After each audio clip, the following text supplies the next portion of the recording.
S-H-A. How did I know? You. S-H-A. Thank you. And where would you like it? I'm going to be coming in from over there, so I think probably on the end somewhere close by. Is this too high? No, that should be perfect. Okay. How are we doing, folks? Hey, you are live. We're good. Oh, we're live. Okay. Huh? Yes, please. Would you like me to begin? Bridget? Am I beginning? He said we're live. Okay. Yeah, he's opening the doors and people are going to start filtering in, and meanwhile, we're your audience. Hello, And I might everybody. be popping around a little bit. All right, I'm Misha Saffron. Glad to be here tonight. Thank you so much. These are original songs written by me. So the first one's called La Sonrisa de Ayer. Llorando, llorando, llorando, llorando, llorando. En este momento tu amor me escapa, tan triste me pides llorando, pensando en ti, pensaba en mí, llorando, llorando, mi sangre sale de mi cuerpo, rápida, no fría, me regresa a mi alma, que sueños me regala, llorando, llorando, llorando, llorando, nadie olvida cómo fue la sonrisa de la luna de ayer, llorando, llorando, nadie olvida cómo fue la sonrisa de la luna de ayer, ni capable de amor, ni capable de pena, no me digas que me amas, no me digas que te quedas, ni capable de amor, ni capable de pena, no me digas que me amas, no me digas que te quedas, estoy para ti, estás para mí, no sé qué decirte, te daba todo de mí, pero no te parece como tu deseo y ahorita no sé sonreír, llorando, mi sangre sale de mi cuerpo, rápida, no fría, me regresa a mi alma, que sueños me regala, llorando, llorando, llorando, llorando, nadie olvida cómo fue la sonrisa de la luna de ayer, llorando, llorando, nadie olvida cómo fue la sonrisa de la luna de ayer, llorando, llorando, llorando, llorando.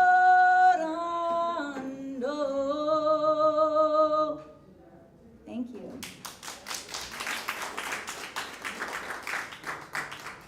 So the second song I'll be singing tonight I wrote for my mom.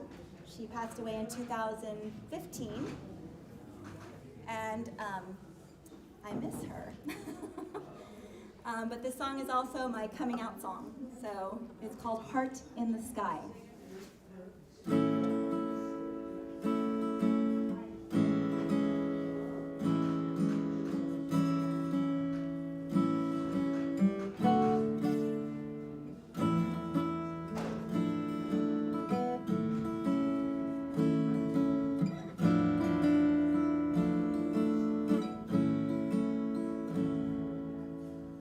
In the early morning, driving off the road, tears in my eyes, watching as the sun's rising.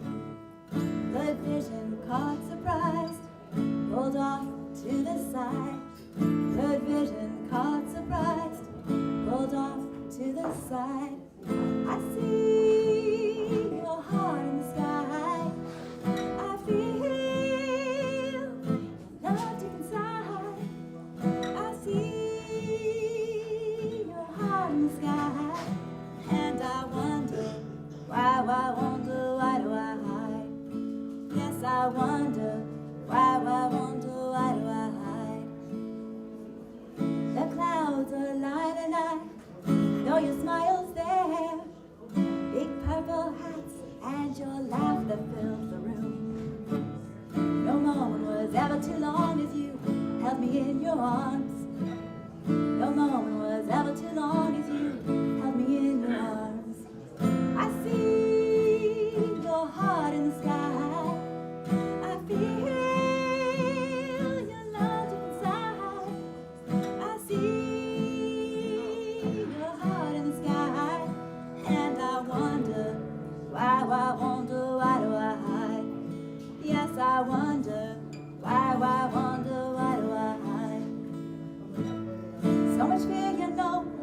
say let it go. Are they friends or foes? Who's to know? All their nasty words can't hurt your soul.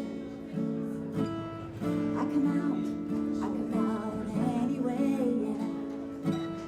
I come out like you say, yeah.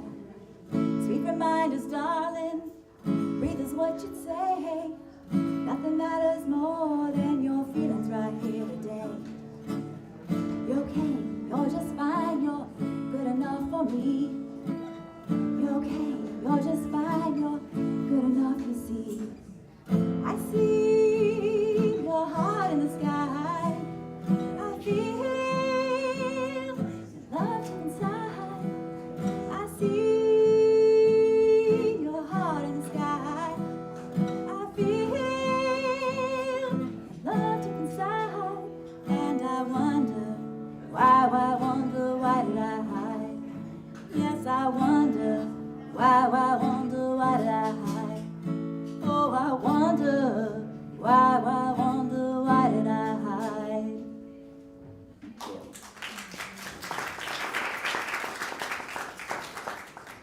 I'm really glad to be here. Thank you all. Thank you, Bridget, for inviting me to be your opening guest. My name is Misha Safran. Hello, friends. I know some of you in the audience.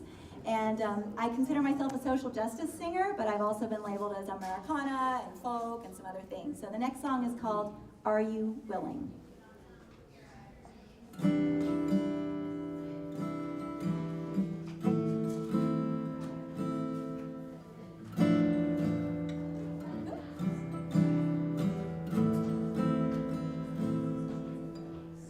Sit here by my window, see all the same things, lush green trees and purple flowers.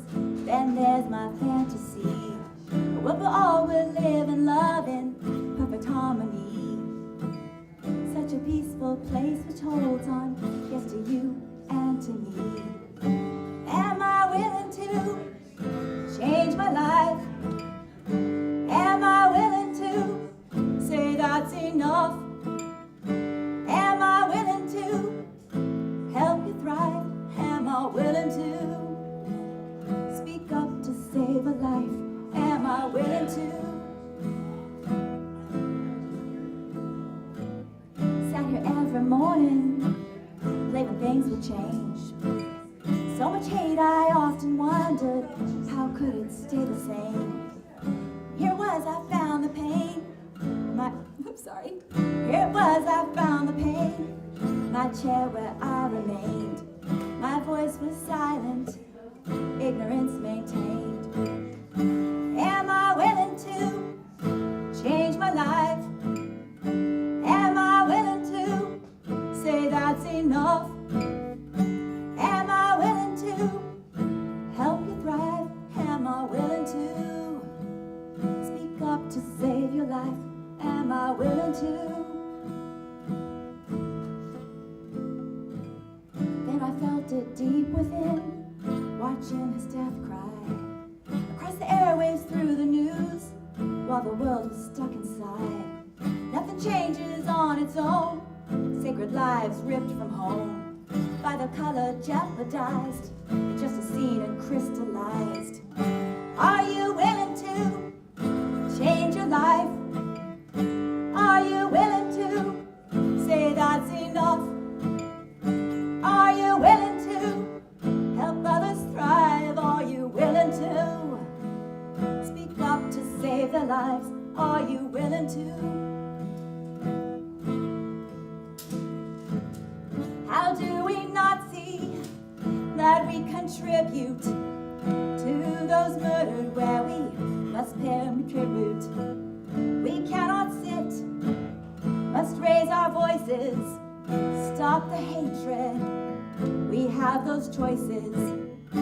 Are you willing to change your life? Are we willing to say that's enough? Are we willing to help others thrive? Are we willing to speak up to save their lives? Are we willing to speak up to save their lives? Are we willing to? Thank you.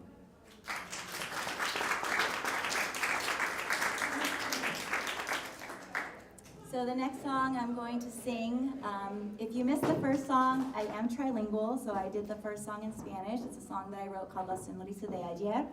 And this song is called L'amour est plus fort que la haine, which means love is stronger than hate.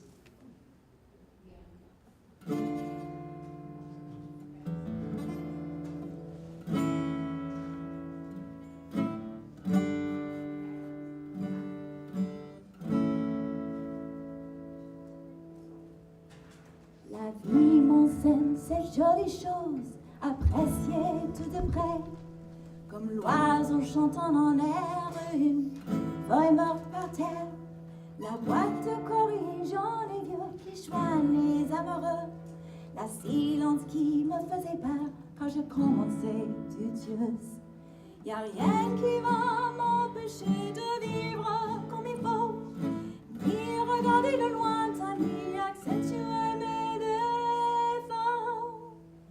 La vie m'enseigne ces jolies choses, aimer de loin et de près, soulager la douleur sans faire ce qu'il peut soi-même, prier de loin pour ceux qui sont ni gentils ni responsables, embrasser ceux qui se perdent en cherchant leur chemin. Y a rien qui va m'empêcher de vivre comme il faut, ni regarder de lointain, ni accentuer mes défauts. L'amour est plus fort que la haine. La vie m'enseigne ces jolies choses, n'hésitez pas à redonner la mort, la main à celui qui est triste, la main à celle qui est seule. Le châle, ça donnera du calme quand on se perd. Même si tu n'as pas beaucoup, l'effort sera reçu. Y a rien qui va m'empêcher de vivre comme il faut, ni regarder le lointain, ni accentuer mes défauts. Y a rien qui va m'empêcher de vivre comme il faut, ni regarder le lointain, ni accentuer mes défauts. L'amour est plus fort que la haine. L'amour est plus fort que la haine. L'amour est plus fort que la haine. J'en suis sûre. Merci.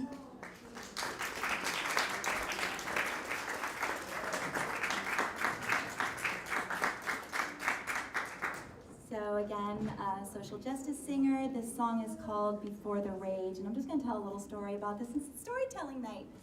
So I was in a band. I've been singing since I was 5. And before the pandemic, I brought my band back together, and we were really enjoying each other. And then I went away to some music camps. And the Heart in the Sky song I wrote at the California Coast Music Camp. And then I went to a Dar Williams songwriting retreat on the Hudson Valley River, and it was incredible. But the day I arrived in New York, I was sitting in a cafe having breakfast, and I opened up my laptop, and sure enough, there it was, shooting in Gilroy the day before, shooting in El Paso, Texas that morning, shooting in Dayton, Ohio that afternoon. And I burst into tears, and the waitress came over and said, "Are you okay?" I said, I think I am, but other people aren't. And I literally was just tears. So I got to the retreat, and I asked Dar Williams, how do we write songs about shit like that?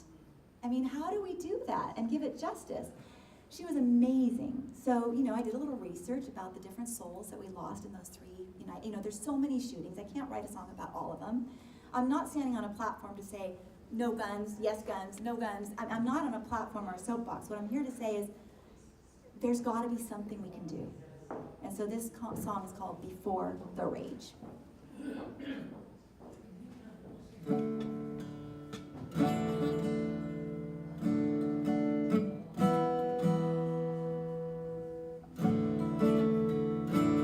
I just need to check my tuning. Just give me a moment. It doesn't sound good.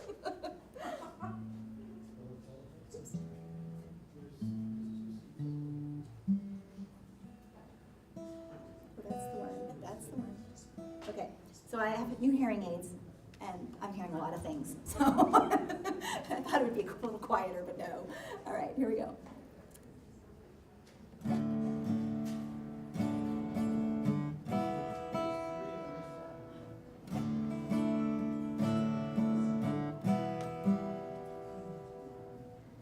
I woke up early to smell the roses. I woke up early to spend some time with you. Poured some coffee like I always do and opened my laptop to read the news.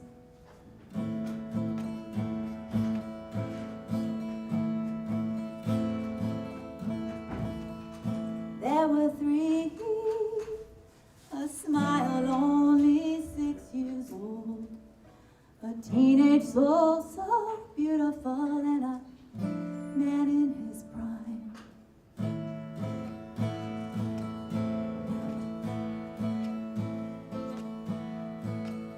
There were 9, a sweet father with 4 at home, a young mother with 2 just born, and a grandfather nevermore. Can we awaken before the bullets fly? Can we awaken before they shut their eyes? Can we awaken before this rage?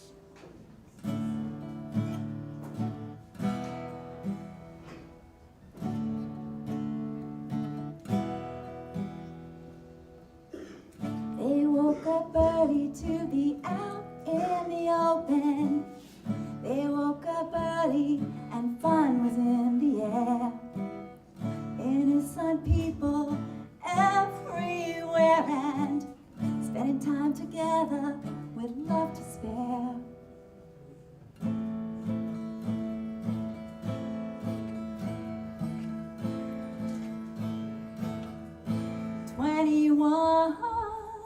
Her mama threw herself on her baby. A nephew knocked at an unanswered door, and the colleagues and friends met their end.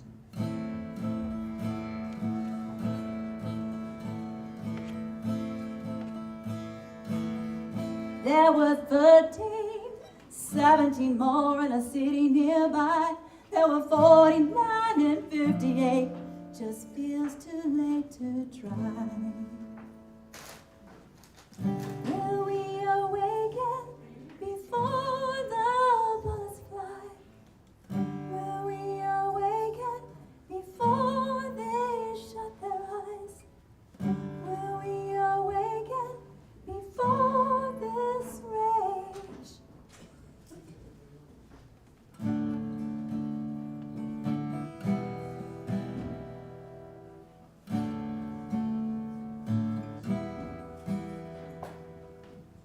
We wake up early to smell the roses. We wake up early and spend some time today. Give your heart to someone 'cause it feels so good to do. Turn off the laptops and speak for change.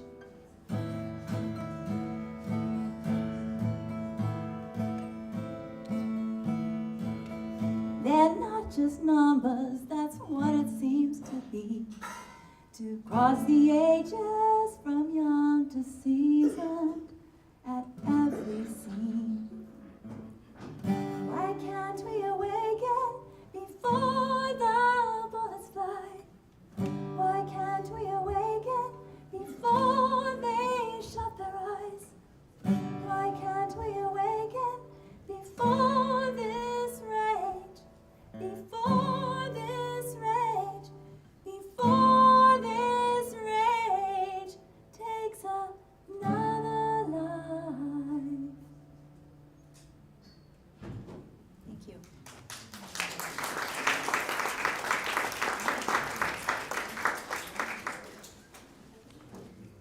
Okay, I think I have time for one more, so I'm going to sing another one a cappella.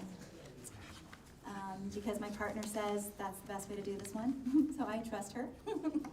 I shouldn't keep saying my partner, my fiance. All right.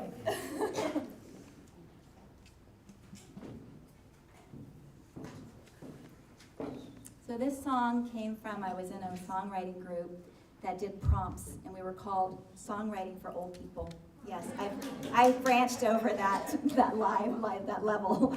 And the prompt was to break one's silence. And a lot of people wrote about different things, like, the glass broke and it broke the silence and this and that and the other. But I'm a social justice singer, so I broke my silence.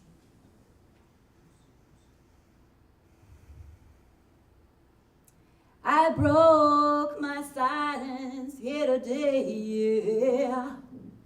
There's just too much and not enough to say. My brothers and my sisters are crying in pain, dying by white hands like it's a game. I broke my silence here today, yeah. No, this is wrong, it is not okay. Your bodies, hearts, and lives are not to be their toys for these mean and still be grown-ass boys. Do I see it?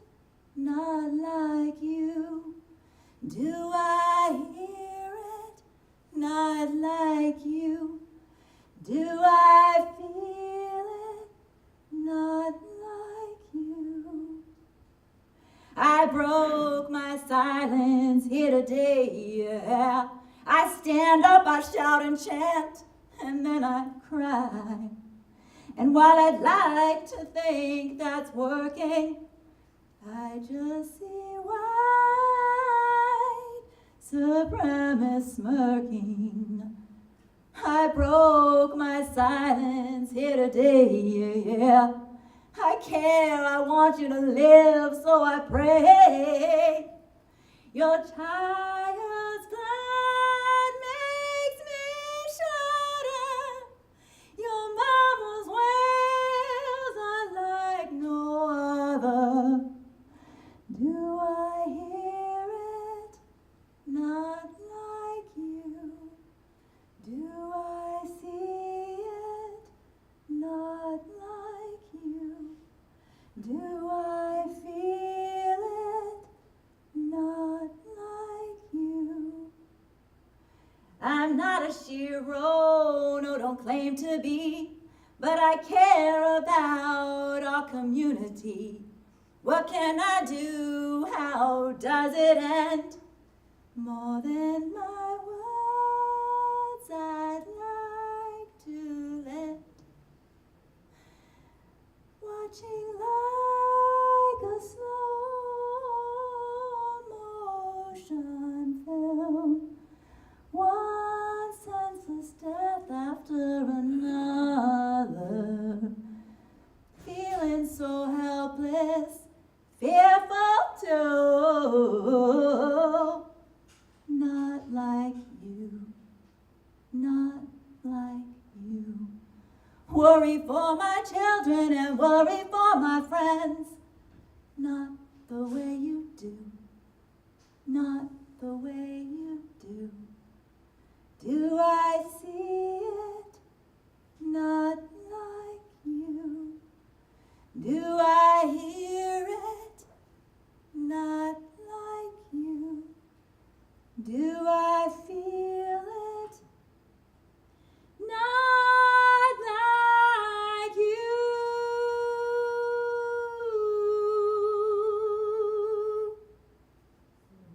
Thank you. Thank you very much. Enjoy the rest of the show. The Stage Bridge Storytellers have a wonderful treat for you. Such a treat to have these original songs. Thank you so much. Thank you. Misha, I invited her to be the musician for tonight. I actually invited her sister. You did. Lisa. But she couldn't do it, so guess She what? couldn't do it. She said, here's my sister. My sister. And I was like, oh, it's going to be for Stage Bridge. And she said, oh my gosh, my mom used to perform in Stage Bridge. And I was like, Yeah. it was meant to be. Yeah. So the mom I wrote the song for, who I lost 7.5 years ago, did Stage Bridge, and she loved it. And I went to every show. So thank you very much. Thanks so much. That was really beautiful. So nice to have original songs. Yeah, I like doing them. It helps with my heart too. Yeah. Watch your step. I just wanted to read her bio. We used to print, I'm Bridget, by the way, and I'm one of the co-producers of Tell It on Tuesday. Rebecca is the other co-producer, and she'll be here in a little bit. She had to drop off her son at a guitar lesson, so she'll be joining us soon. So welcome. I'll read her bio in just a moment. So, all of that to say, I'm going to read it. Misha Safran has been singing and creating songs since she was 5 years young. That's 50 years. Growing up, Misha also spent a lot of time listening to folk songs, classic rock, and the blues. Today, Misha is a social justice songwriter and sings about topics that are sometimes uncomfortable, but thought-provoking and relatable to many. Feel free to subscribe to her YouTube channel, which is youtube.com it's at Misha Safran, Safran. It's on the website. So anyway, I'm Bridget Frederick. Welcome to Tell It on Tuesday. How many of you is this your very first time attending Tell It on Tuesday performance? All right, welcome to all of you. We've been doing it now for 18 years. We just celebrated our 18th anniversary in June. Thank you. And Stage Bridge actually came to us our second year. It was actually kind of still within the first year of us performing, I think.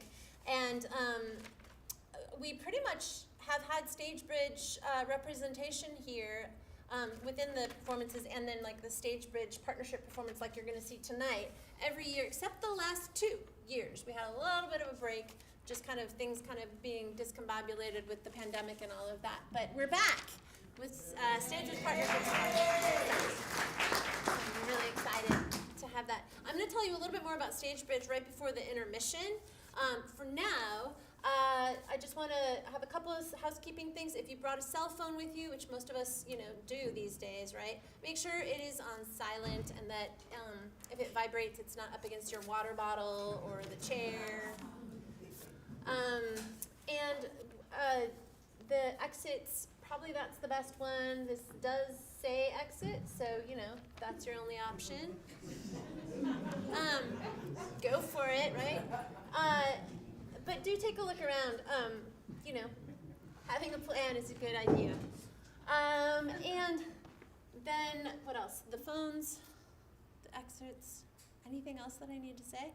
Tell It on Tuesday. We've been doing it for 18 years. We've been, you're going to see some really beautiful personal stories here tonight. And that's all I need to say. I don't really need to do any more introspection than that. I felt like I hadn't said my whole thing. Okay, I am going to introduce our first performer. So we're going to have 2 performers, a quick intermission. We keep our intermissions very tight. And then the second 2 performers will perform right after that. So we'll get you home by 9 o'clock. So stick it out. It's worth waiting for the second half. Please stay. Okay, so up first, Jerry Keenan.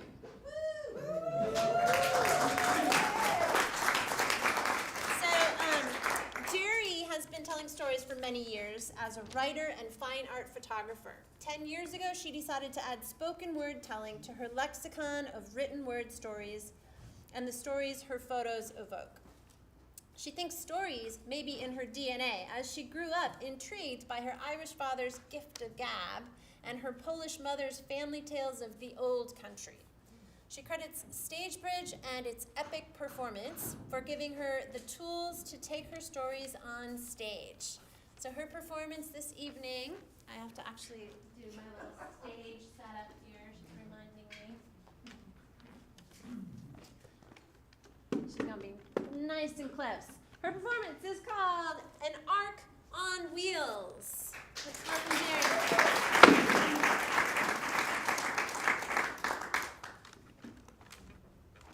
Thank you all for coming. This is a wonderful audience. And I just recovered from a lung infection, so you're going to kind of hear it. My story starts at a train station in San Luis Obispo, California. It was January, mid-January, about 10:30 at night, and the air was infused with the smell of diesel fuel and the throbbing of the train's engine. But with the exception of 3 little girls standing huddled on the platform, the station was almost empty. The tiniest of those 3 girls was crying. Her name was Cookie, and she would be 2 years old the next week. Noni was 9, and I was 10 and a half. My mother had died 6 weeks prior to that on Thanksgiving Day. And nobody kind of told it, and we were being sent to Chicago to my grandmother's for a period of time. And nobody told us anything. I mean, the adults didn't talk to us. But I heard someone say, Huey, that was my father, drinking is so out of hand that the girls aren't safe. And I figured that's why we were going. I looked around the platform for my father, and I saw him way at the very end. And he was talking to the conductor. He handed the conductor something, turned around, waved to us, and walked out of our life. When that happened, Noni then, I think I forgot to say that Cookie was 2, my sister Noni was 9, maybe I told you that already. Noni started to cry. And at the same time Noni started to cry, a bell rang, and the conductor came rushing toward us. All aboard, and he kind of shoveled us up into the train and into our seats. And Cookie was so terrified by that time that the minute the train started, she threw up.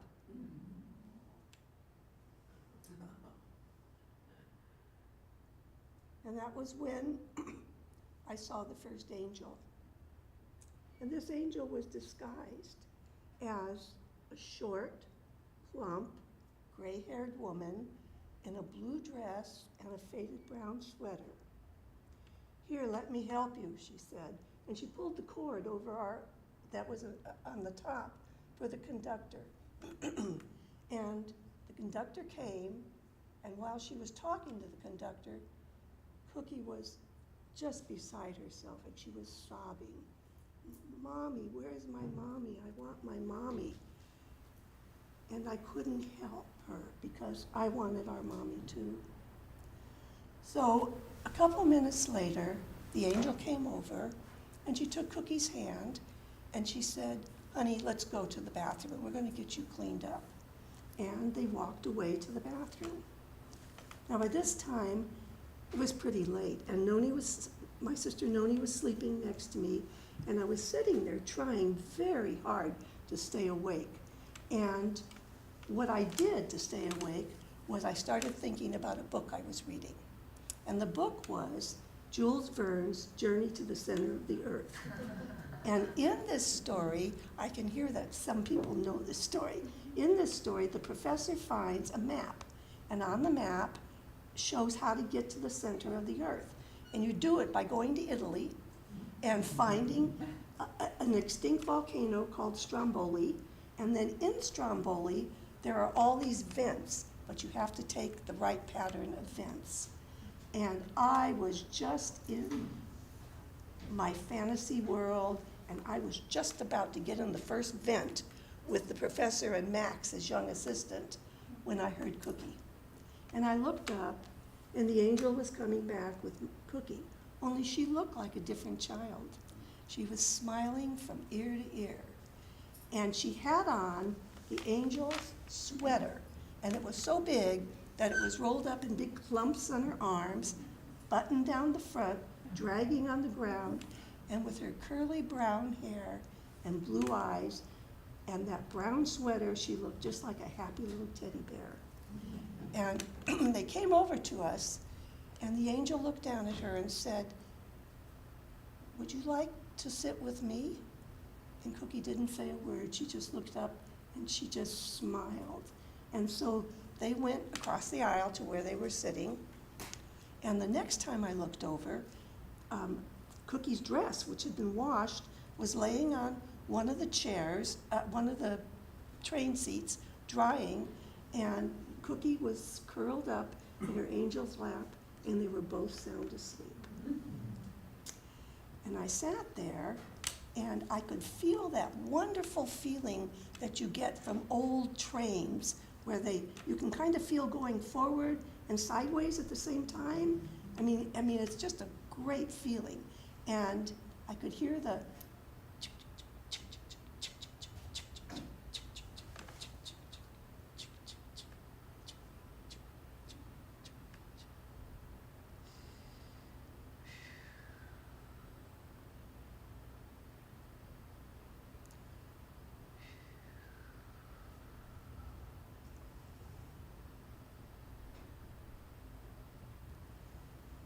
And when I woke up, I saw that it had been snowing. And everything was pre-dawn gray, even the snow. And I sat there, kind of half awake and half asleep, kind of enjoying this train ride. And as I'm looking out the window, I was absolutely stunned because the snow turned first a magenta color and then pink as far as you could see it. And I thought, oh my gosh. And a few miles later, that pink snow turned the color of a pinkish golden ripe apricot. And it was so breathtaking, I could hardly believe it. What a gift. And then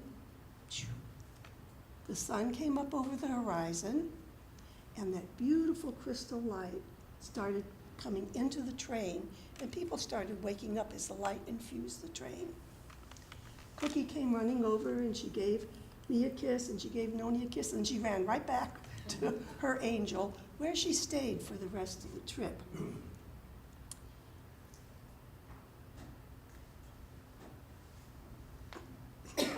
And you can see me thinking about this story. And so time passed, and maybe half an hour, and people started pulling out bags and kind of boxes. And the bags and boxes had the food that they brought for the trip, because that was common then. You brought your food. And Noni looked at me and said, "I'm hungry." I said, "Yeah, I'm hungry too." And that's when the second angel appeared. And the second angel was this very, very handsome, tall black man with a white jacket on, with a stand-up collar, shiny black shoes, and with the kindest eyes I'd ever seen. "You childrens need some breakfast. Now go do your necessaries, and I'll wait here." Well, we didn't know what necessaries were, but we both really had to pee, so off we went. And when we got back, he was still there. And so we had to be the strangest little parade you've ever seen. This tall, slender, elegant black man, and these two little white ragamuffins with wrinkled dresses and hair that probably hadn't been combed for 3 days. So as we walked, we got to the end of that car on the train, and the door went whoosh, and then you get in this little airlock and your body wiggles around, and whoosh, you go into the next car. But what happened, when I got to that whoosh, I was no longer with our angel or my sister. I was back with the professor and Max going down those vents. And I lived in a fantasy world anyway. So as we're going through the train, I really was going down vents, and with each car we went to, that's a new scene, there's new things out the window, and I believe we went maybe 3 or 4 cars, I'm not sure. And we got to this last car, and the door opened, and we stepped through, and I just stood there, kind of rooted to the floor, because I was so much into the fantasy of Max and the professor and the volcano that I kind of couldn't tell whether I was in my fantasy or I was on the train, but I heard my sister Noni, and I realized we were on the train. But we were in a place like I'd never been. Down both sides of the train walls were soft tan leather booths, and each booth had a table, and the tables had white linen tablecloths and napkins and heavy silverware and crystal glass water glasses, and it was warm, and there were curtains on the windows, and I couldn't believe it, and I could hear the train, also hear coffee cups clinking on saucers. And then I took a deep breath, and oh my gosh, I smelled toast and bacon. And I must have been just rooted to that place, because our angel said, Missy, come on, we have to go. So we walked to the back of that car, and just before where the doors were, there was a last table all set up, and he said, now you children stay here, and I'll be back. So Noni slid in one side, and I slid in the other side, and I could see that it was snowing out. And I sat there, and both of our eyes must have been really big, because here was this beautiful table set in a way we had never seen before, and the snow and each other, and I put my hand on the window. Now you all know when it's warm inside and cold outside, you leave a beautiful, perfect handprint, right? Well, so we went all over the windows, and Noni went all over the windows, and we're pulling the snow in and bothering everybody else in that car. When our angel came back through the door, whoosh, and he was pushing a cart, and the cart had one of those silver dome lids, and he put it at the bottom of the cart, and he gave us both a big white porcelain bowls full of steaming hot oatmeal, and then little white plates with hot buttered toast, and we each had our own little ramekin of grape jelly, and tiny glasses of orange juice, and then with a flair, he put a big spoonful of brown sugar on top of each of the bowls of oatmeal, and as the brown sugar, it melts down into the oatmeal, he filled the bowls all the way to the brim with cream. Now you children eat your breakfast. And he was gone. He was gone. And I sat there, and I looked at my sister, and I looked at the food, and I looked at the snow. And for the first time in very, very long time, I felt safe. I felt like there was somebody there, that somebody was going to take care of us. Now, I don't remember almost anything else from that trip. When we got to Chicago, the time we spent there was really good for the three of us, but particularly for Cookie, because my mother came with my mother's family, big Polish family. And every time one of the aunts or uncles would come, they'd come to the door and they'd say, "Where's my little angel?" And Cookie'd come running out, "Here I am, here I am." And they would pick her up and swing her around and give her the kind of loving a 2-year-old really, really needs.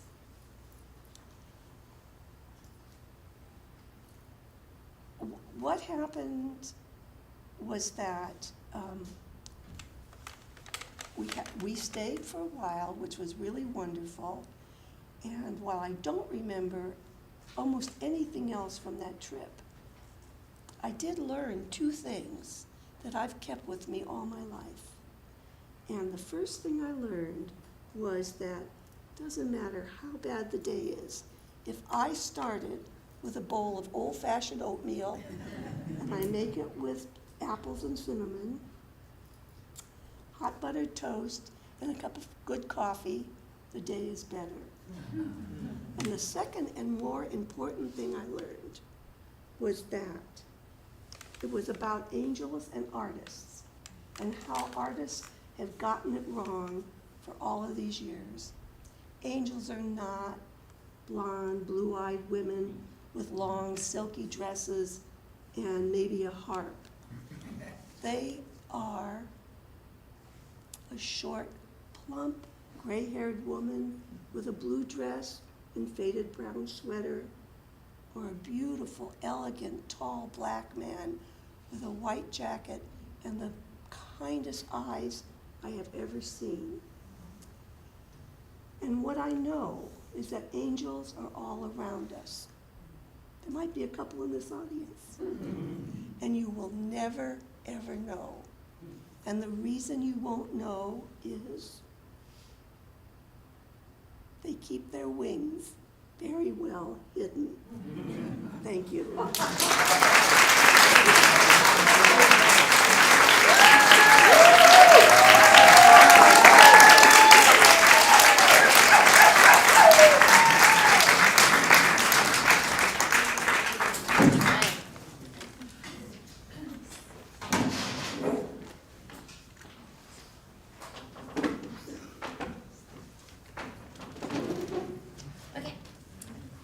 Our second performer this evening is Eleanor Clement Glass. She delights children with folk tales from around the world as a volunteer storyteller at the Asian Art Museum. She also tells personal family stories from her Black and Filipino cultures. Eleanor contributes to Asian American Storytopia, which is a YouTube channel that offers Asian folk tales and cultural activities by Asian American storytellers for young children, K through 5, as a way to combat Asian hate.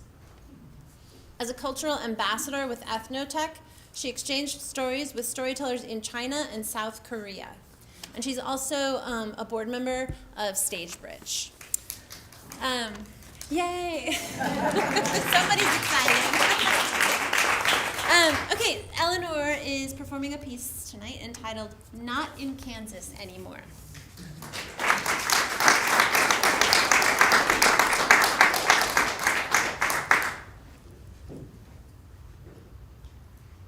Growing up, I was an Army brat, the daughter of Lieutenant Colonel William J. Clement, Jr. Now, in 1945, the United States Army was still segregated, so becoming a Black Army officer so young and assigned to the Philippines just after World War II was a big deal. But an even bigger deal was when my father met the love of his life there, Gloria Santiago. They met, they fell in love, and they got married. It must have taken incredible courage for my mother, who was only 18, to say goodbye to her family, her mother, her sisters, and to leave her homeland with my father to travel the world with our family. Now, they had 4 children, 2 boys, 2 girls. I'm the eldest. And we moved around a lot. Every 2 or 3 years, we would move somewhere in the country or overseas. I lived in Philadelphia, Pennsylvania, Stuttgart, Germany, Fort Benning, North Carolina, Mount Holly, New Jersey, and Chicago, Illinois before I was even 12 years old. Now, I liked moving. My mother always called it a grand new adventure. And we'd always explore where we were, so we got to know new places. But you know, my biggest challenge and my greatest anxiety was always being the new kid in school, trying to make friends, trying to fit in. My dad would sit us down before we went to school the first time in a new place. And he would say, I want you to always remember who you are and who you come from. Just be yourself and you'll be okay. And I will always protect you, especially my girls. Well, my very favorite posting was when we were in Bangkok, Thailand. I was in 7th and 8th grade there, my middle school years. And it was a unique school because it catered to people from many, many different countries. So I had friends who were kids of international diplomats, global business leaders, or other military families like ours. My best friend was Unico from Japan, Sung Ah from Korea, and Penny, who was from the States, Alabama. Now, we had a lot of really unique experiences there. But there is one field trip I will never forget. They put all the 8th graders on the bus, and it took us into the lush green rainforest in Thailand, down dirt roads until we came to the snake farm. Now, after they let us off, Unico and Sung Ha and Penny and I ran into the first pit that we could get to, and the sign said King Cobras. So we elbowed our way to the front where there was a chest-high cement barrier encircling the pit. There was a sign over there that said, "Danger, keep hands out of the pit." Duh. You didn't have to tell us twice. So we were looking over, and we saw hundreds of cobras. They were writhing in the dirt, and they were crawling over one another. They were 6 feet long, and those were the juniors, because the other ones were 10, 11, 12, 13 feet long.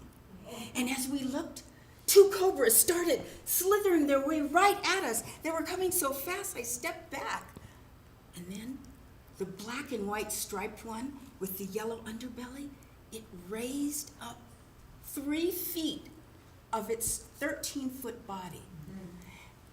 And it flattened its neck flaps and created a hood over its head.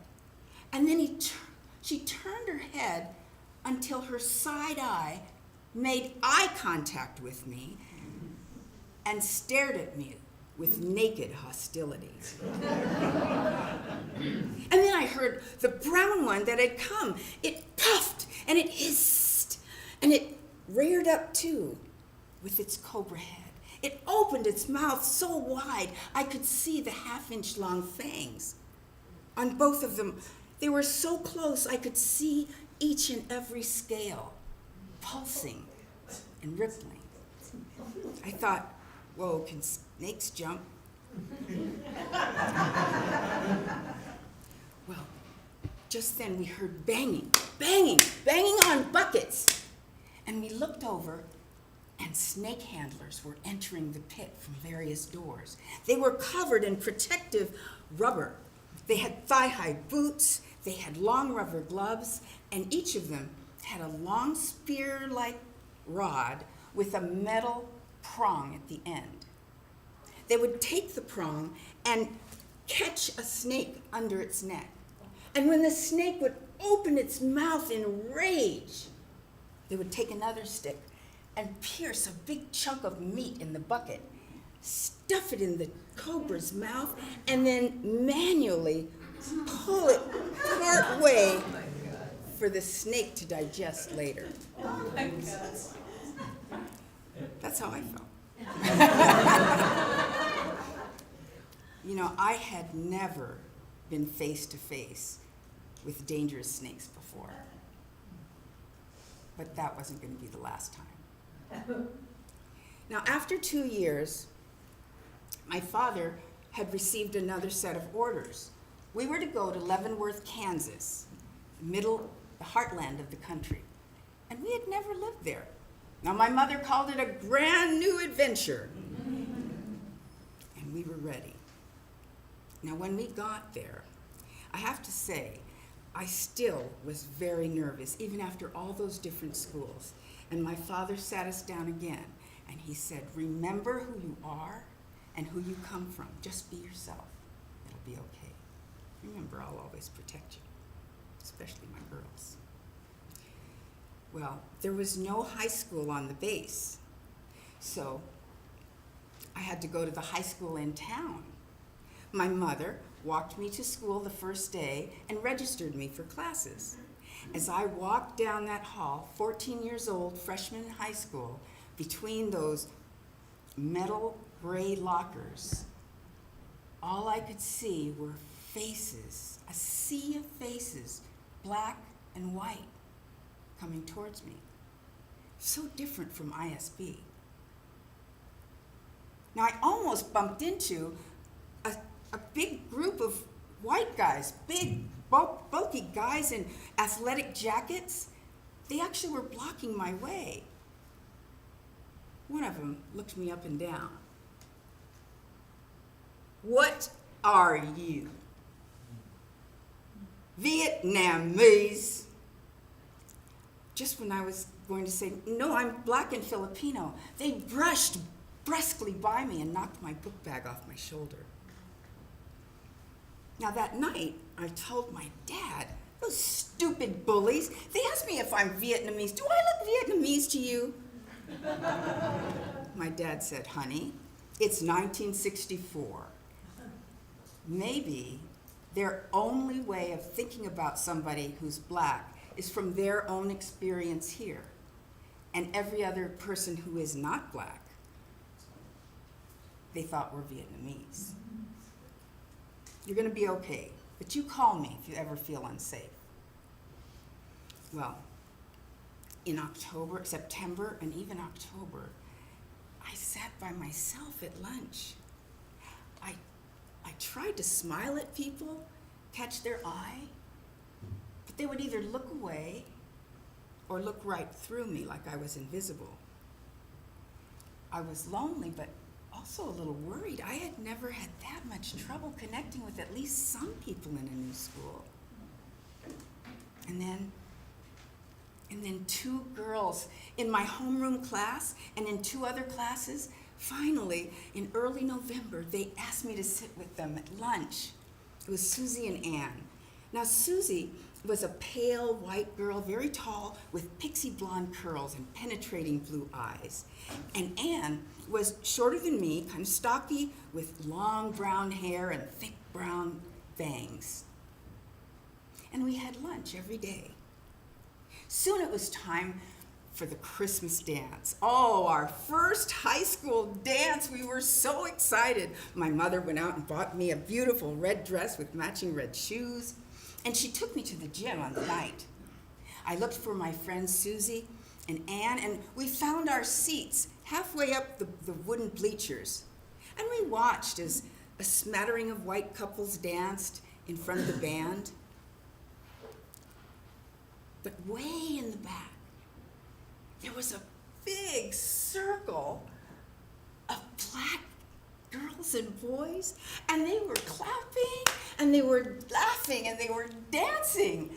I was looking over saying, I wish somebody would ask me to dance, but I don't know any boys here.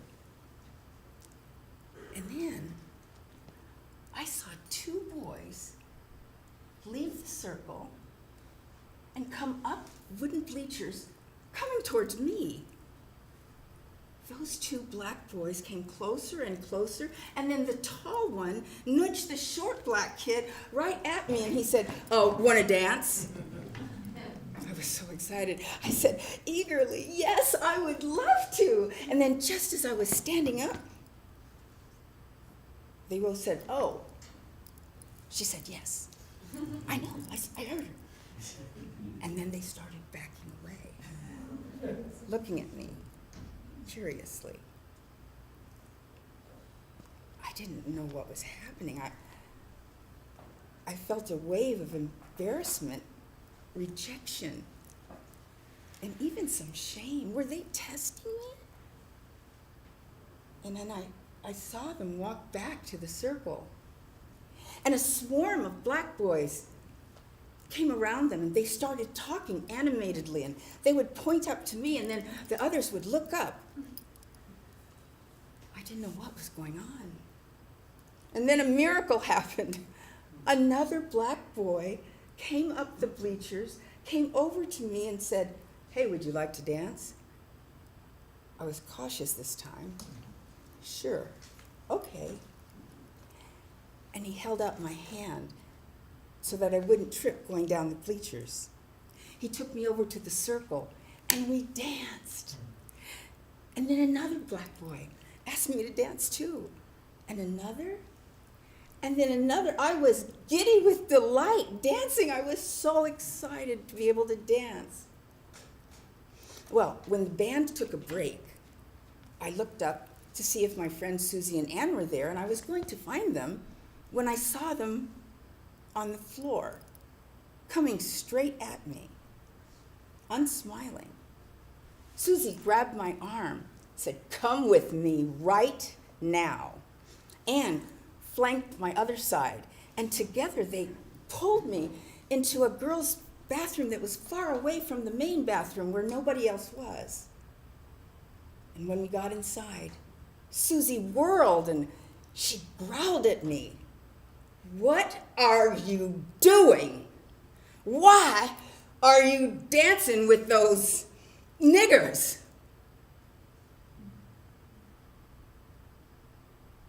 I was shocked, furious. I yanked my arm out of her grip. I said, "Because I am a nigger."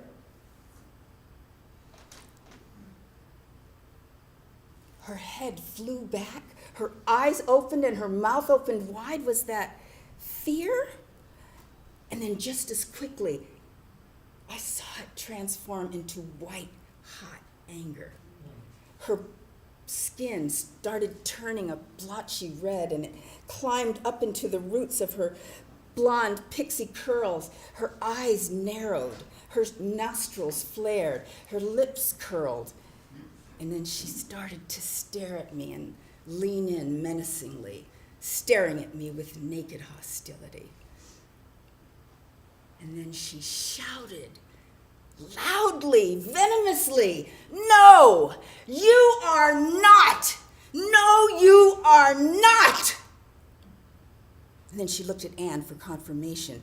Ann said, This can't be. She can't be." And then they both started coming towards me, cornering me.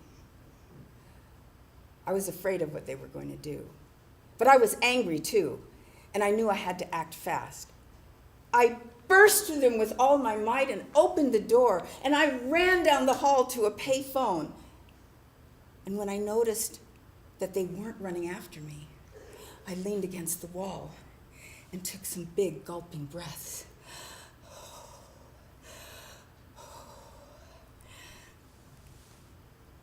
I went to the payphone and called my dad. "Yeah? Yes? I can do that, yes? Okay, I will."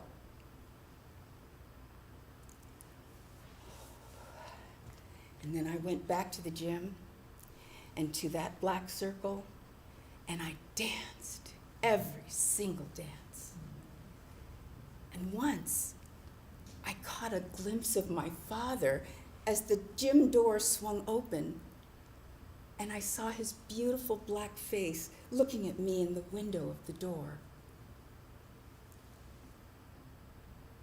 At the end of the dance, I found him. He wore his uniform, and he had come to pick me up. A father protecting his baby girl. Well, I was never so happy and so relieved to leave that school. At the beginning of Christmas break, my dad had gotten new orders, to go to a new place, the Presidio, in San Francisco, California. We climbed into the Chevy, the family Chevy, and we took off for the San Francisco Bay Area. You know, on the ride, though, I kept thinking about those girls. They were just like those poisonous snakes. How could they turn on me like that? so fast. They must have had hate shoved down their throat all their lives. Well, I was so excited when we started driving through the streets of San Francisco and Chinatown, and then we saw the green rolling hills of Marin County, and oh, there's the Golden Gate Bridge. I was so happy because I knew I was not in Kansas anymore.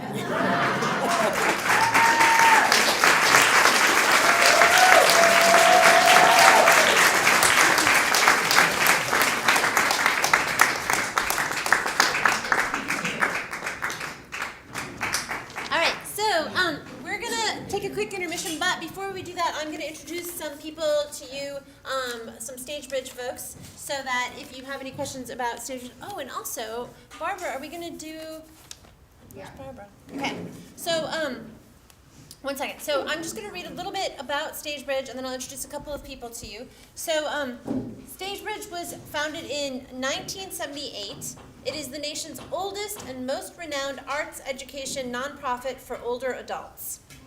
StageBridge provides a wealth of programming to stimulate the creative minds and bodies of older adults while fostering a sense of belonging for all lifelong learners. The nonprofit offers classes and opportunities in music, theater, writing, and as you will see tonight, as you have seen tonight, storytelling. More information can be found at their website, which is stagebridge.org. And we also have 3 representatives. I mean, all of the storytellers, of course, can talk to you, and I think a lot of you are StageBridge people anyway. But Elisa is right over here. She's waving at you. Barbara, I heard her voice somewhere back here. Okay, there she is. And then Amitis is here as well. And if you have any questions about it, you can feel free to ask them. One thing we're going to do now is we're going to have a raffle. So let's bring the lights up so you guys can pull out your raffle tickets that Barbara gave you on the way in.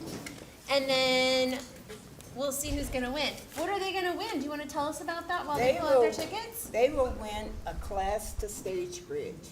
And if you don't want to take the class, you can always pass it on to a friend. But we hope you take the class. All right. You guys ready? Did you find your tickets? No. Okay. Should I do it? Yeah. Okay. I'm going to mix it up. Ooh. Wait, that was my ticket. Should I pick this one? I'll try it again. All right. It's this one right here. Ready? I'm going to read the last 3 numbers. So it's 297. It's somebody who didn't find the. It's you? No? I'm 296 and she got the one right after me. Do we need to pick another ticket? All right. If you got the ticket right after her, it sounds like it's you. Yeah, she did get the one right Okay, what's your name? Belle? Belle, great.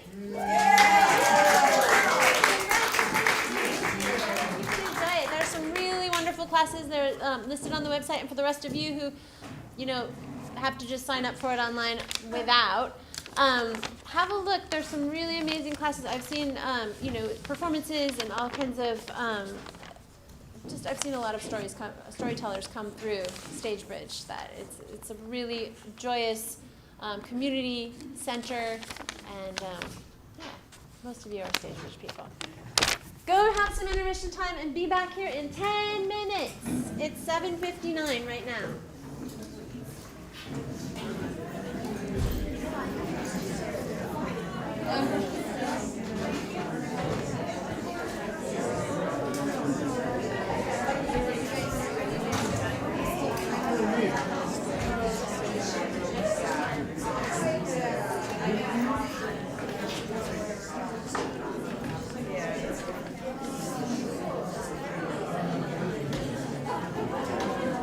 It was so nice to see you.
Well, these are friends from church, and Joel Smiley.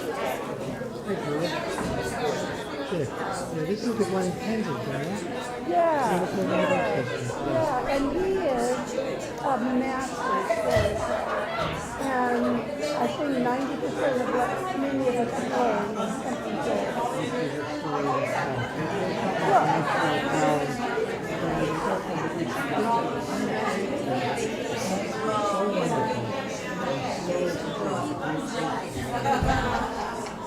I'll talk to you soon.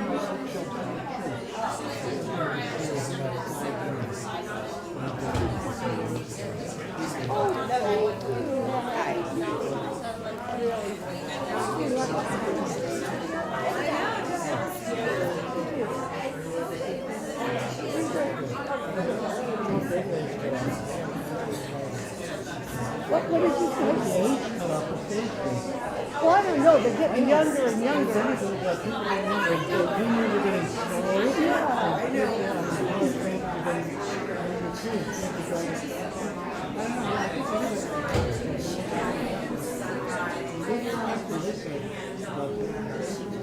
Yeah, we've had a couple very young women, and who I'm thinking of is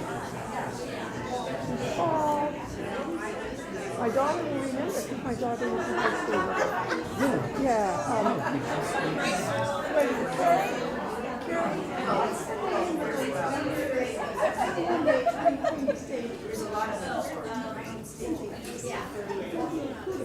Oh, Cynthia could have been.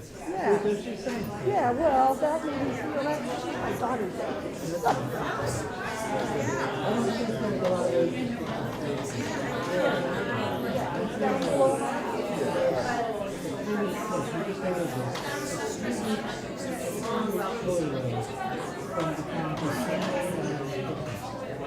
Well, wait, how come none of us know this?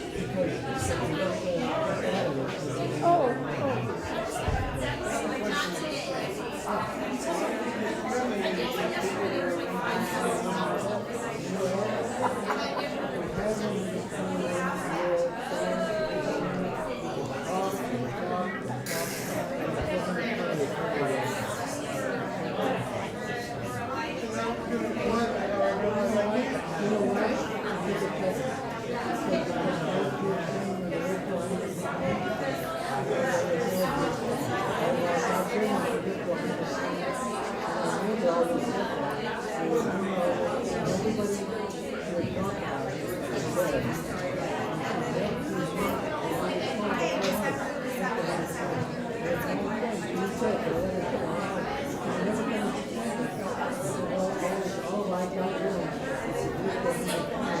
don't get me started, you won't stop.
Well, you know, Josh is Christian and personal theology and stuff like that. That's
Okay,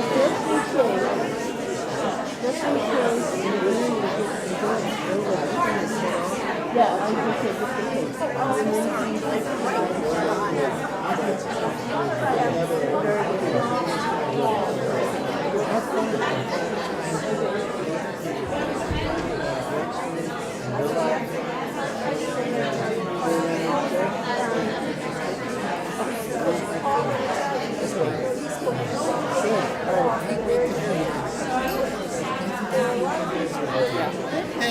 Eleanor.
Hi, everyone. We're gonna get back. Hi, Robert. I think you have to tell me something.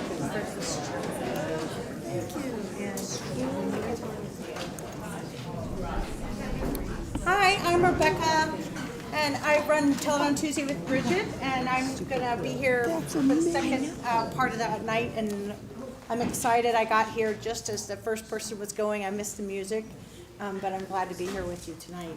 Thank you. No, this is here. Melinda Ginn, she is doing 3 therapists and a psychic. She is a PhD psychologist with over 40 years of experience in geriatrics and treating the psychological aspects of major medical illness. She draws inspiration from Glinda the Good Witch, Billy Burke, Oliver Sacks, Sid Caesar, Imogene Coca, Imogene. For generations, her family lived in Boyle Heights, the Jewish Latino.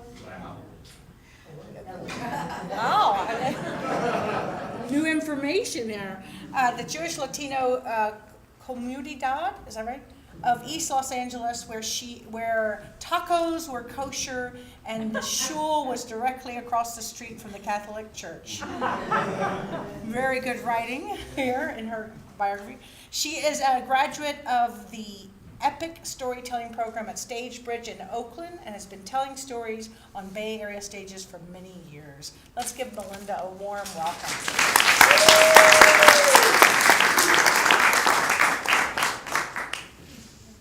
Well, hello. I want to start just by saying thank you to everybody that came out to see us tonight, especially our fellow storytellers and teachers and mentors. And I hope that those of you who have known us for many years see the progress that we've all made as storytellers. I want to also say that I am not telling this story for you to feel concerned about me or my well-being. I'm not telling this story so that you would make judgments or indictments about the person in this story that I refer to as my mother. Now, I'm telling this story for entertainment purposes only, with apologies to psychotherapists, French-speaking people, and mean mothers everywhere. My story begins just a few short weeks after I first went away to college, and I went home to pick up a few more things for my dorm room, only to find that my mother had gotten rid of all my possessions. My clothes, my books, my photos, my bowling ball. She had even sold my car. So I hightailed it right back to school. I unpacked the few boxes that I had previously brought with me, and I headed directly across the campus to the counseling center, because I knew I had a whole lot more to unpack. You see, my mother had built a nest in my head. She was living there rent-free on a 99-year lease. And I needed someone who could help me evict her. There's a few things that you need to know about my mother. First of all, she was a very rigid thinker, and she didn't really want any input. And you could always tell what she was thinking or feeling because she didn't hold anything back. I also think my mother would have thrown me under the bus at every opportunity. In fact, I used to say that if the cops came to our house in the middle of the night, my mother would drag me out of bed, shove me right in front of them, and say, "Take her, she's the rotten one." My mom also tended to blame everybody but herself for the things that she did wrong. So you really wanted to have a very long leash with her, otherwise you would get directly into the line of fire.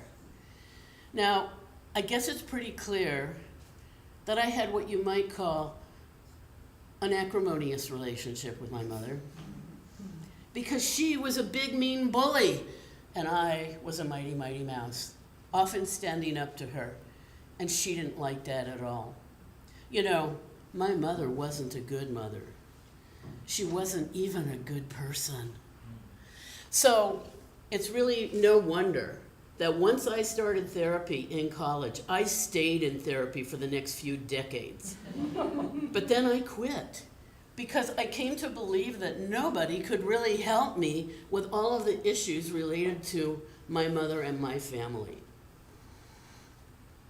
I didn't see a therapist for about 10 years. And then a friend said to me, "You know, there's a really good psychologist in San Francisco. Here's her number." I called up Dr. X, and I made an appointment. She had a very fancy office on Sacramento Street in the Laurel District. It's what we used to always call Therapy Row, because all the Victorians on both sides of the street were just chock-a-block with therapy offices. Hers was really nice.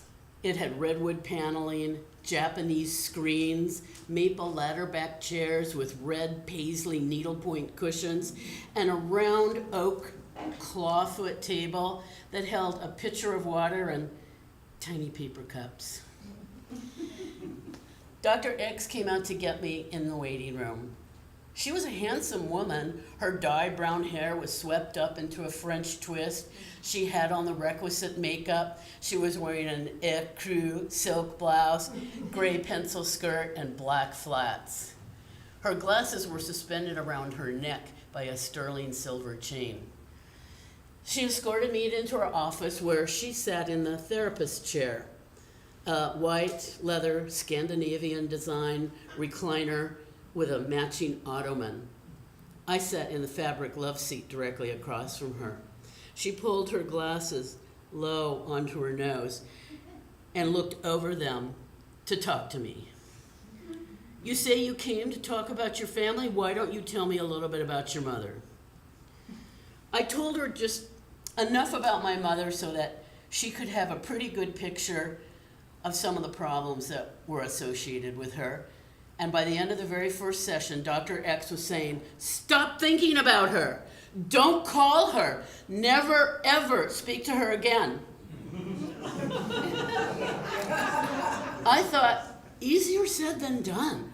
If I could have done that, I would have done that already, and I would be saving myself hundreds of dollars an hour and a trip over the Bay Bridge. But no, I couldn't really do that. So the more I couldn't do what she wanted me to do, the more disgusted she seemed to grow with me. In fact, I swear there were a couple of times where I actually saw her screw up her nose as if she were smelling burnt rubber. Well, I knew by the sixth session that the person I should never ever talk to again was her. So I broke up with her. In my heart, not to her face. I didn't want to hurt her feelings. But I now needed another therapist. So I figured I want somebody warm, compassionate, who can put themselves in my shoes. And I thought about an old colleague of mine, someone I had known for 10 years, who practiced Ericksonian hypnosis, the storytelling therapy. And I called her up. One of the things about Dr. Y was she was extremely charming. She was from Montreal, and so she had this incredible French accent. And she actually didn't really ever call me my name. She just called me Wonderful. Good morning, Wonderful. Oh, would you like a café, Wonderful? Oh, you would like to come to see me? Bon, Wonderful. Having her call me Wonderful was really like a cure in and of itself. I started to feel wonderful, but I knew it wasn't enough. And so I made an appointment to go see her at her house in Marin County. Her house was 3 stories. The second story was actually the one on the street level. So Dr. Y only had 2 rules to see her. Well, including that you have to pay her. But other than that, rule number 1. Do not ever ring the bell or knock on the door of the main part of the house. Oh no, family only. I thought, fine, I can do that. You just had to walk down the side of her house to get to where she had remodeled the basement into a therapy office. That was easy. Rule 2. Do not park in front of the house. No, I like my patients to have privacy. I thought, fine, no problem with that either. Everything went pretty well until about visit 4, when I knew I was going to be really early for my appointment. So I had brought a sack lunch and the newspaper, and I was prepared to sit in my car, the requisite 4 to 5 houses away, while I waited for my appointment. And that's what I was doing when the man from the house came out and approached my car. He was what I would call a pretty typical Marin County kind of guy. He was in maybe his mid-60s, wearing a t-shirt, Levi's, Birkenstocks, and his gray blonde hair was gelled up into spikes. He was also a little agitated, so he reminded me of the love child of David Bowie and Barney Fife. He came over to the driver's side. He made the universal gesture for roll down the window, which I did because I wasn't afraid of him. It was Marin County, for Pete's sakes. What are you doing here? He said to me. I'm eating my lunch and I'm reading the Chronicle. No, why are you here? Oh, because I'm waiting for my friend, Dr. Y. She lives right over there. Well, you can't be here. I can't? Why not? Because I said you can't. Oh, and who are you? I am the neighborhood watch captain. Oh, forgive me, I didn't realize. And if it's all the same to you, Mr. Captain, I'm gonna sit here, finish my lunch, and wait for my friend. No, I've just told you you have to leave. Well, I'm gonna tell you to fuck off. You can't say that to me. I can't, no, you can't curse at me. I can't, well, fuck you, fuck you, fuck you. Out of his back pocket, he pulled a small spiral notebook. and from behind his ear, a Pee-wee golf pencil. I need to see your driver's license. I'm not showing you my license. He walked around to the front of my car and he wrote down my license plate number. And he said, I'm going in to call the police. I said, fine, screw you, what are you gonna tell them? That a middle-aged lady eating a tuna sandwich told you to go fuck yourself? Yeah, he said, that's exactly what I'm gonna do. And so he huffed off into his house. Well, I thought if there was ever a day when it would be okay for me to park in front of Dr. Y's house, this was it. And so I pulled my car down the street. About 20 minutes into our session, there was a loud banging on the door upstairs. Dr. Y tried to ignore it, but the banging just got louder and more fierce. I think you better go check on what's going on up there. Okay, she trudged up the stairs. Within 2 minutes, she was coming back down the stairs, followed by 2 uniformed policemen. Of course, I thought, geez, the Marin County Police have time to do stuff like this. But the taller of the 2 policemen got out his official police blotter and his Bic pen and looked at me and said, name? I'm not telling you my name. Look, it's her problem. It's her practice, her house, her lack of a waiting room, and her apparent inability to communicate with her neighbors. Take her name. Well, the policeman said to me again, name? I said, what is this all about? And he says, we heard you had an altercation with a neighbor. And I said, altercation? You mean because I told Barney Fife to go fuck himself? And the policeman said, yeah, that's exactly what we mean, so name. Well, I still wasn't going to give my name, so I just stared down Dr. Y. And now the police stared down Dr. Y. And she started to feel the pressure. She was still trying to ignore it, but finally, she just went. When he asked one more time for my name, she said, wonderful? I just thought, oh my gosh, she doesn't even know my name. And so I did get the citation, and I never saw Dr. Y again. But guess what? I still needed a therapist. So now somebody told me, everybody's got a therapist, they tell people, go to her. Yeah, blah, blah. Anyway, somebody told me about a therapist in Alameda who practiced Ericksonian hypnosis and family therapy, a combination of the two. So I figured if I was going to drill down into my mommy issues, I'd like it to be while I'm basically in a trance, half asleep, and drooling on someone's couch while they tell me stories of healing. So I called up Dr. Z. She also worked out of her house. It wasn't very nice, though. But it was a little odd because you went over and you were basically standing in her living space. Like, there was the kitchenette. You're standing in the little tiny living room. There was a bathroom over there that I quickly learned I should never ask to use. And right around the corner is where she saw patients. The patient sat on a sectional, and she sat in an overstuffed chair with her back to a bank of windows, which with the glare essentially gave her kind of a halo effect, which I'm sure she was very aware of.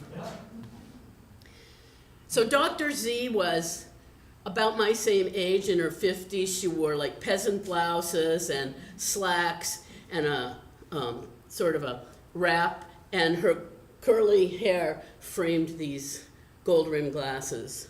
Dr. Z, I'm here because I want to use hypnosis to deal with issues in my family. Well, tell me a little bit about the issues. Well, I just gave her the Cliff Note version because I myself was so totally sick of talking about it, but I needed her to kind of at least get in the ballpark. Oh, she said, I'm sorry, time is up. You have to come back next week and we'll do hypnosis then. So I went the next week. Now, she knew I was a psychologist, but she didn't know very much about what kind of therapy I practiced or where I worked. So again, I just gave her sort of like the basic facts. because my job was basically a snake pit. And I didn't want to go into it, and I didn't want to get derailed into talking about that. Oh, she said, oh, I'm so sorry. The time has just gotten away from us. Third visit, I'd had a terrible conversation with my sister on the phone. Dr. Z, do you think we can use hypnosis to kind of deconstruct that conversation and do some healing? Well, tell me a little about the phone call. So I told her, oh, sorry. The time has just gotten away from us. So sorry, so sorry. 15 visits later, we had still not done any hypnosis. I figured it was time for me to reiterate my goals and objectives for treatment.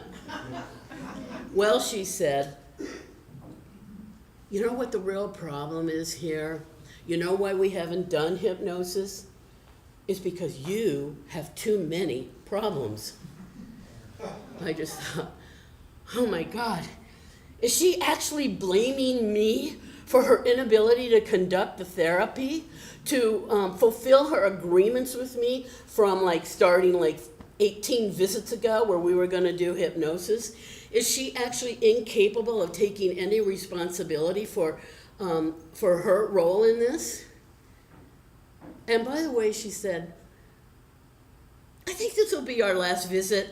Well, I think we've accomplished everything that we can. So she was firing me as well. I couldn't really believe it. I stumbled out, and then I called her the next morning and I said, I don't really like the way things ended. I'd like to talk about it. Oh, I'm sorry, she said. I've already closed your case. That was it. I was swearing off of therapy and swearing off of therapists. First, I had the one who just really couldn't listen to me. Then I had the one who threw me under the bus. And now I have the one who blames me for her failings. That was it. So I was telling a really good friend of mine, who was a chiropractor, all about my experiences, and she said, why don't you try my friend Jake? He's an astrologer, and maybe he can give you an astrology reading that tells you why you've had such a bad run of luck with therapists. I thought, okay, I had had astrology readings before. I was game for this, so I called him up and I went to go see him at his house high up in the Berkeley Hills. Considering that Jake really spent most of his time somewhere up in the stars, he was actually very pedestrian. He was in his mid-50s, he was Jewish, he was balding, and he had a paunch. He was just like me. So he gave me this great astrology reading, no doubt about it. That was fabulous, Jake. But I realized the problem's not in the stars. The problem's in my head. So what else you got? Well, I am also a psychic medium. I channel spirit guides. Would you like to try that? I said, bring it on. I had been a seeker. I had to be. I had so many issues of living that I really needed to kind of tap into all the options. So I had tried, psychics and, as I said, astrologers and mediums and all this kind of stuff. So the only thing I was a little concerned about is, what if they were weird? What if they told me weird things? Or what if they asked me to do weird things? But I said, okay, just fine. Well, it turned out that considering that they were beings without a body, they were actually very down to earth. And they gave me very practical advice. I once said to them, I'm thinking about buying property in Palm Springs. And they said, well, it will increase in value. But don't forget, global warming, it's only going to get hotter down there. The other thing about the guides is they were not woo-woo. They didn't stretch credulity. They didn't say things to me like, well, here's the real problem. Your mother is from Romulan. And like all the other Romulamian mamas, she eats her young. No, they didn't say things like that. They actually spent years explaining to me all of the issues that my family members had, some of the issues that I had, and they helped me to not take on the problems that my family members were bringing into the mix. Over time, that nest just became a small little pile of sticks. I told them I was going to be telling this story, and I asked them how I should end it. Tell them that the therapist really tried. They wanted to help you. They had your best interests at heart, and that it wasn't actually their fault. It was really rather poignant that they were human. Just all too human. And as far as your mother goes, well, she's just fucking nuts, but we're working on her.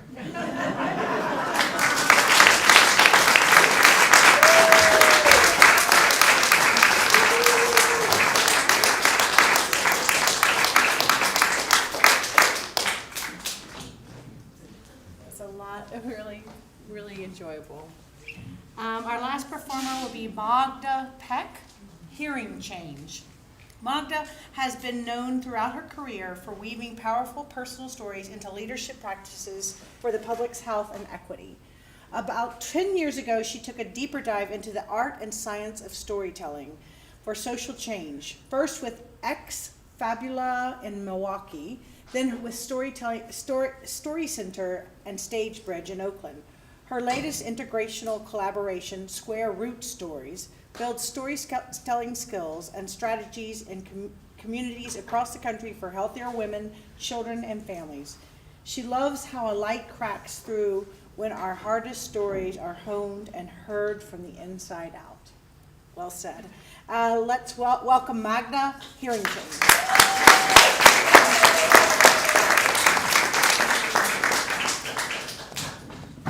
This is my first time doing this. It's a story that's a new one. And I was a little nervous coming out here tonight, so I talked to my 5-year-old granddaughter, who you'll hear about. I said, Eleanor, I'm a little nervous. What should I do? And she said, breathe, Grandma.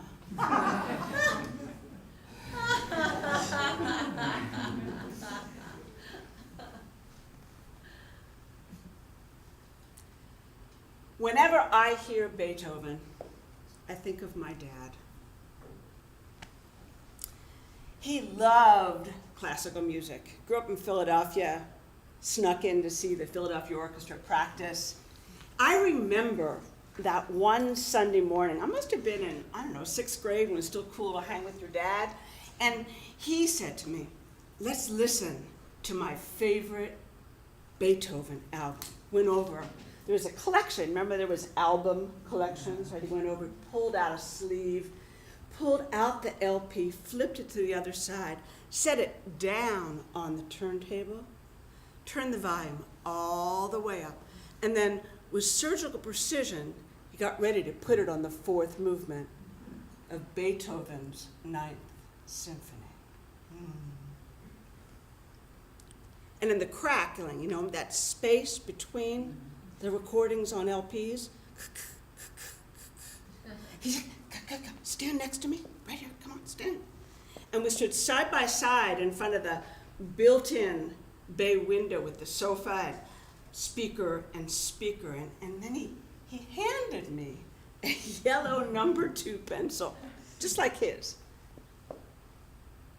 Ready, kiddo? Absolutely, Dad. And then it went.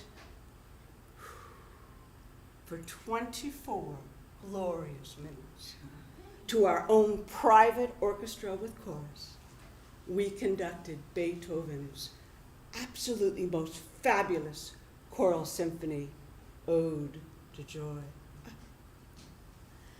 I felt Beethoven for the first time in my bones. Which is why, 50 years later, just last January, when Cal Performance is up the street, maybe that direction, it was having an all Beethoven night. Oh my goodness. It was billed as the super trio that was going to perform Beethoven for hours. And there I was, up in the upper right balcony. Maybe you've been in Zellerbach Hall on the UC Berkeley campus, so that last seat, last row, waiting because I knew his fingers touched the piano and violin and cello bows kissed their strings, I'd know. I'd know if the music had come back. I was in about 10th grade, sophomore, fall, absolutely glorious beginning to high school. And I noticed that words started sounding fuzzy, like when you're not wearing your glasses, like the beginnings and the ends of words. And when teachers would face the blackboard and she would talk and give it, I had the hardest time hearing what she was saying. When friends would be in the front seat of a car and I'd be in back, I'd never quite get what they were saying, but I'd laugh along, just to make sure I fit in. And I told my mom and dad, and they took me to the doctor, and they knew that I had measles as a kid. But he checked it, and he showed me this chart with X's and O's. Maybe you've seen one of those. And he said, she's got a mild hearing loss. Maybe you want to get it checked. Yeah, let's do that. Let's check it in 6 months, and then we'll check it after that. But it never happened. A series of, tragedies and troubles unraveled our family. And I just had to figure it out. And as I was living mostly on my own after high school, I got really good at figuring all kinds of tricks to hear. Like, always sit up front in class, always face someone when they're talking to you so you can see what they're saying overall. Turn the volume way up with the car so that everybody did that anyway, which is really great. I developed a kind of superpowers, right? If somebody was talking and I could not catch all the words, if I got some of them, my brain could figure out the rest of the sentence. And yeah, sometimes I made it up. But for the most part, I got by. And somewhere along the way, I learned to read lips. First jobs, first loves, graduate school. I didn't sense that there was any issue. I just got by until, I was almost in my 30s. And we moved to Omaha, Nebraska from Boston. It was for work, and it was a fall day. And there was lots of leaves that needed raking before the snows came in, so I was out there with other neighbors just raking up those leaves. We moved when Sammy was not quite 2. He was our firstborn son, and he was back in one of those piles I had made. He was just, running, jumping, and I didn't see him get hurt. I didn't know that he was toddling over to me with his arms out, crying, I didn't feel him right here, right there. When both hands, I spun around. That's when I knew. He was hurt. I picked him up, I checked him out, top to bottom, kissed his face, tickled him a bit. It was just a toddler's toss into twigs and scratchy cottonwood leaves. And, he squirmed out after I gave him one too many kisses and went to the leaf pile, back to raking. Never gave it a second thought. But a week later, I was with a neighbor friend. She'd come over for coffee. New friend. Didn't know her that well. She had 2 kids the same age as Sam. They had started daycare together. And she took a sip, and she just said, how's Sammy? I said, well, remember when he fell and had that scratch? Well, let me get right to the point, she said. Has anybody ever told you that you might have a little hearing loss? And then she said, I've been here in your kitchen, the phone rang, you didn't even react. And I noticed, Sammy's been calling you to come see what he's been building, and I don't think you're hearing him. And right now, you're looking at me, you're looking right at my lips. Huh. Turns out the neighbor was the chief of audiology services clinically at a local hospital. Angels. And that's how I ended up in a windowless black box room in her lab to get a freebie hearing evaluation just to satisfy her curiosity. I told her measles and mild loss, it's no big deal, I get by. She steps out of the booth and she shows me mild, moderate, severe, profound. In my chart, moderate to severe, both sides, mostly in the high frequencies. She says, I don't know how you're getting by. But aren't you tired of working so hard to hear every word, every sound, every sentence, every note? I walked out of her office with my first pair of hearing aids. They were clunky things, and she were loaners. It was analog technology for those who know about this thing. And I had no idea how my life was going to change. I was walking down the hospital corridor. I hear this noise, and I'm looking around because it's an empty Saturday afternoon, and I'm looking around. It's my own shoes on the floor. I get outside, it's, rain, and I rush to the car, right? And I'm hearing this like as if the car is being attacked. Like, rain on the roof, and then whoosh, whoosh, whoosh, windshield wipers. I got home, I heard the clinking of the plastic Legos as Sammy played. And a year later, I heard his baby brother David's coos and cries. For 30 more years, from 34 to into my 60s, I became a master of hearing-assisted technology. Analog became digital, digital programmable, and I could do restaurants and music, and I could do being outdoors and hear the leaves. Leaves? Who heard leaves? They rustle. Birds. They really do sing.